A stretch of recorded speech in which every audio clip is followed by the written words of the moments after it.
Alright, first you gotta roll it out from this.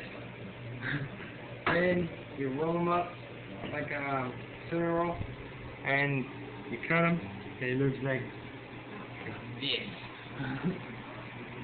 And then you just get them all together and you unroll them and drop them in your soup.